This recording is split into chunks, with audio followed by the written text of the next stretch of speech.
ತಗಸ್ಕೊಂಡವ್ರೆ, ನನ್ನ ತಂಗಿ ಕೈಲಿ ತಗಸ್ಕೊಂಡವ್ರೆ, ನನ್ನ ಕೈಲೂ ತಗಸ್ಕೊಂಡವ್ರೆ ಆಯ್ತಾ. ಇವ್ರು ಕೂಲಿಗೆ ಹೋಯ್ಕಿಲ್ಲ ಏನಿಲ್ಲ, ಇವ್ರು ಹೆಂಗ್ ಸರ್ ಕಟ್ಟೋದು? ನಮ್ಗೆ ಬಂದು ಹಿಂಸೆ ಮಾಡ್ತಾವ್ರೆ, ನಾವು ಕೂಲಿ ಮಾಡ್ಕೊಂಡು ತಿನ್ನೋರು. ಇವ್ರು ಹೆಂಗ್ ಕಟ್ಟೋರು? 4 ಚೀಟಿ ತಗಸ್ಕೊಂಡವ್ರೆ. ನಾನು ಕೂಡ ತಗದ್ಕೊಟ್ಟಿದ್ದೀನಿ. ವಾರದ ಚೀಟಿ, ತಿಂಗಳ ಚೀಟಿ ಆದ್ರೆ ಹೆಂಗಾರ ಮಾಡ್ಕೊತೀವಿ ಸರ್, ಇನ್ನೊಬ್ರ ಕಾಲ ಕೈ ಹಿಡಿತೀವಿ. ವಾರ ಚೀಟಿ ನಾವ್ ಹೆಂಗ್ ಸರ್ ಕಟ್ಟೋದು? ತಿನ್ನಕ್ಕೆ ನಾವು ಇಲ್ಲೋದರು.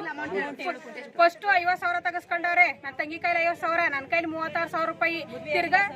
ತಿರ್ಗಾ ನಮ್ಮಮ್ಮ ಚಿಕ್ಕ ಸಾಲಗಳು ತಗಸ್ಕೊಂಡಿರೋದು. ಒಬ್ಬೊಬ್ರದ ಅಂತಲ್ಲ ಸರ್, ಎಲ್ಲರ ಕೈಲೂ ಮಾಡಿಸ್ಕೊಂಡಿರೋದು. ತಗಸ್ಕೊಟ್ಟಿಲ್ಲ ಅಂತಂದ್ರೆ ಸರ್, ಕೆಟ್ಟದಾಗೆಲ್ಲ ನಮ್ಗೆ ಹೊಲ್ಸಾಗಿ ಮಾತಾಡವ್ರೆ.